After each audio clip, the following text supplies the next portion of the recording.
The Hospitaller by Mike Sherer. Read by Nate Peterson. Hey, you! Yeah, you! Jerry Mack looked around to see who was hollering. He located a man standing at the edge of a narrow slice of city green space, staring at him. As soon as their eyes met, the man looked away. In filthy clothes and unkempt demeanor, he looked like some homeless guy. He was probably wanting money, Jerry thought. Dismissing the bum, Jerry turned back. Hey! Jerry span back around toward the screamer with a curse on his lips, but the curse never left his mouth. There was a tremendous crash behind him. Jerry reflexively crouched and span around to look. A minivan had T-boned a car. The two interlocked vehicles slid down the street before his eyes, and the passing breeze they made peppered his face with hot debris.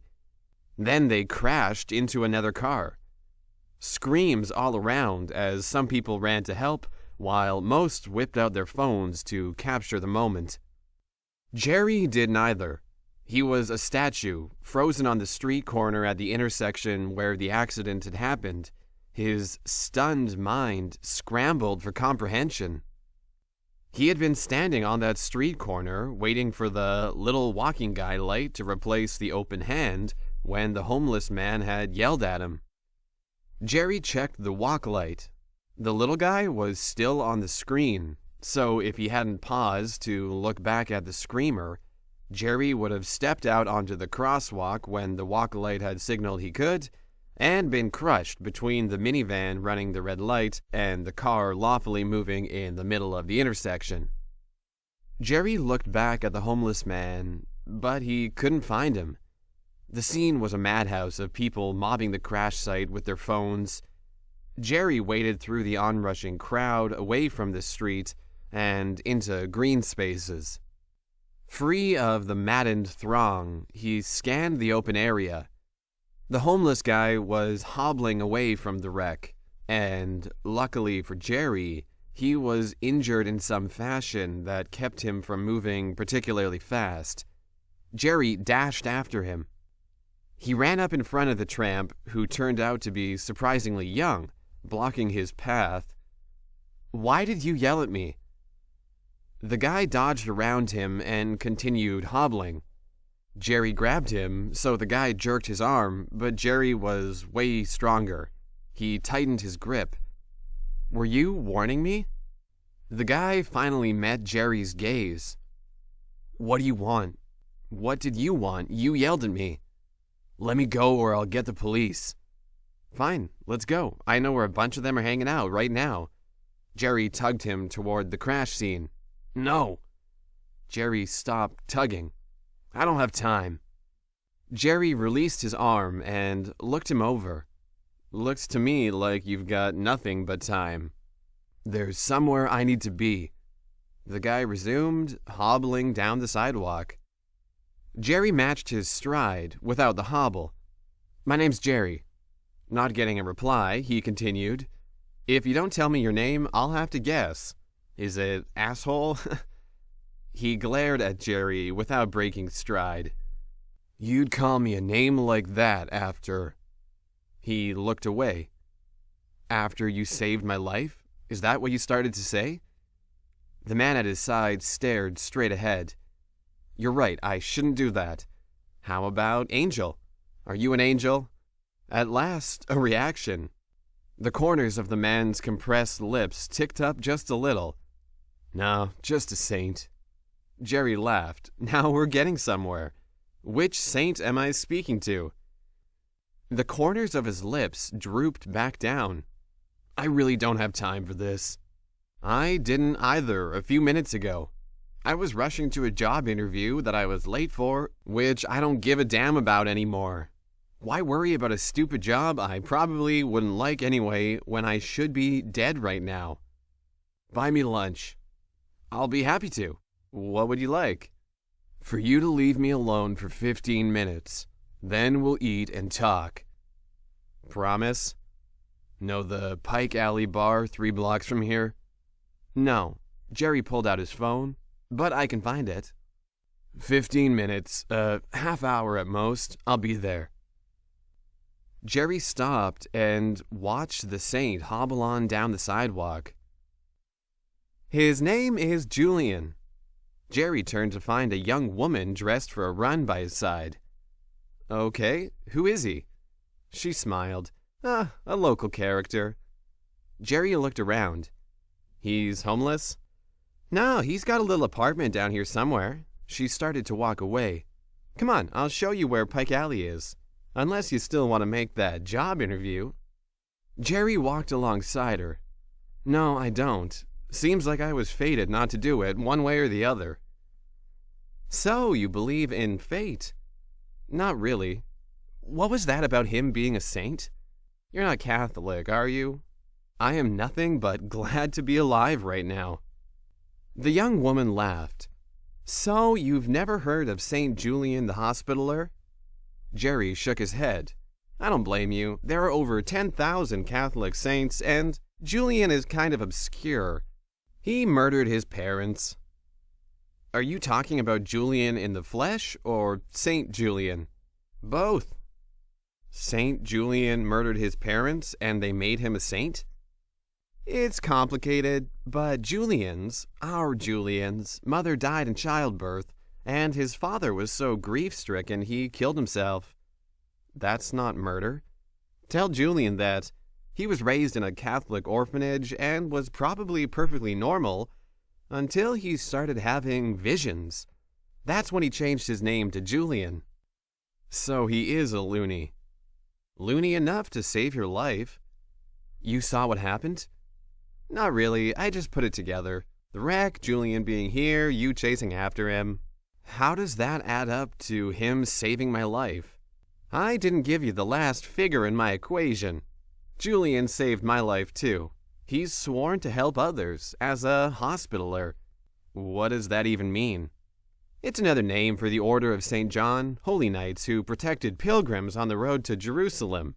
They set up free public hospitals centuries ago in the Crusades. Turning a corner, Pike Alley Bar came into view. Here we are, if Julian shows up. Jerry escorted the young woman inside. Do you think he'll stand me up? He won't mean to, but Julian gets distracted easily. They sat at a table in the small neighborhood bar and ordered drinks.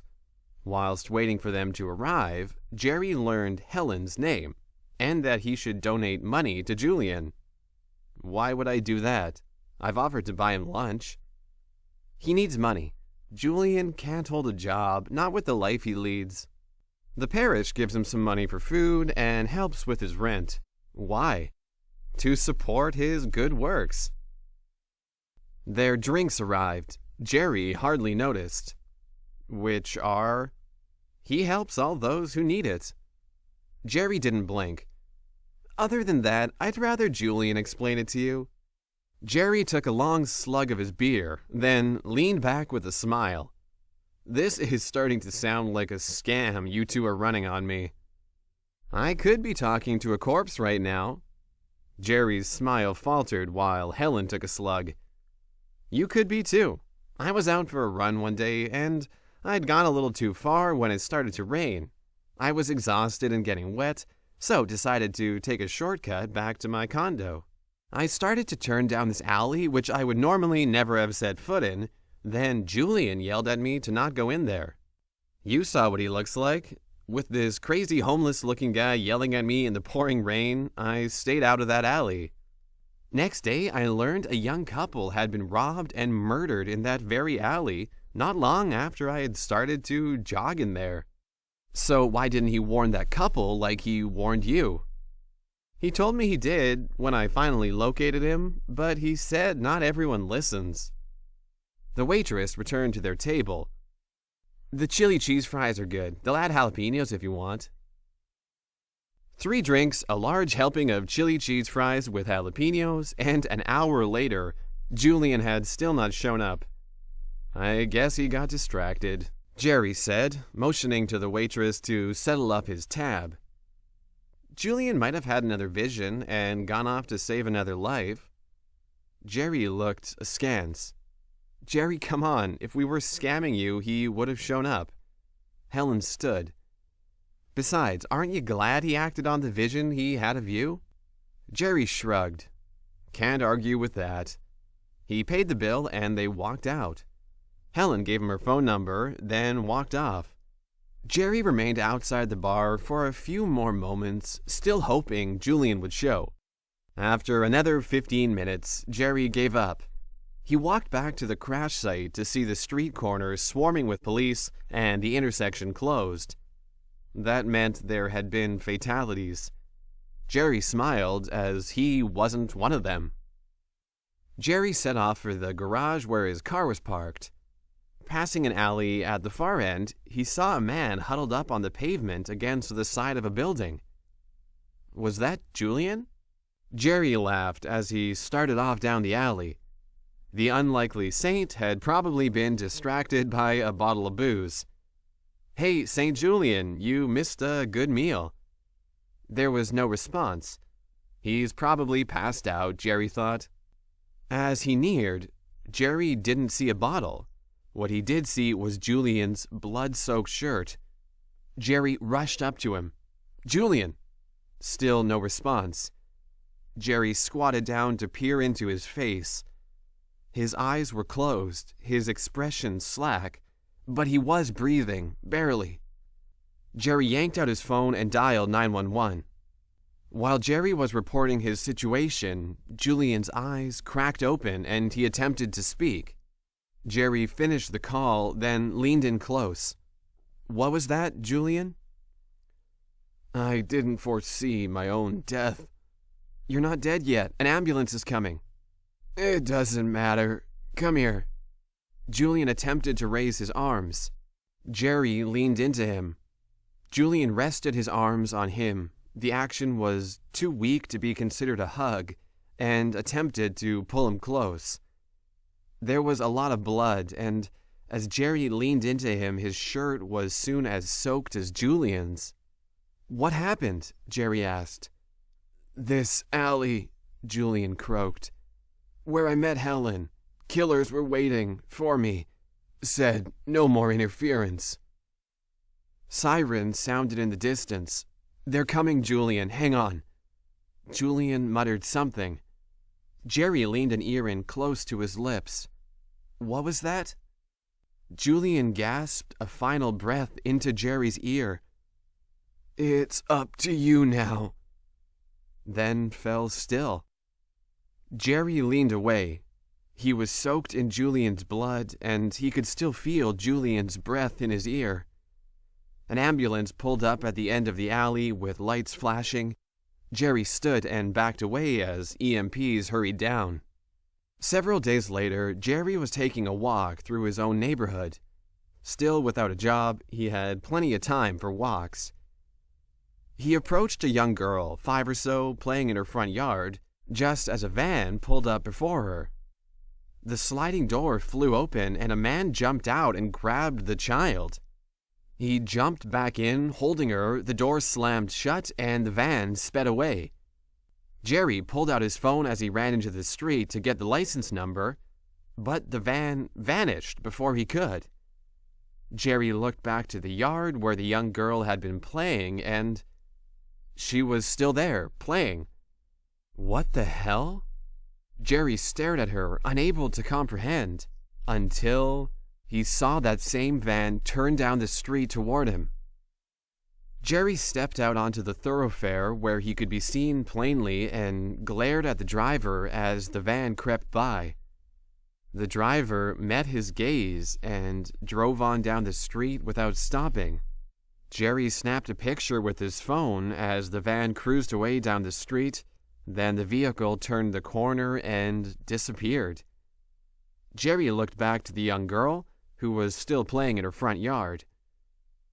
Jerry smiled. So this is what it's like to be the Hospitaller, St. Julian.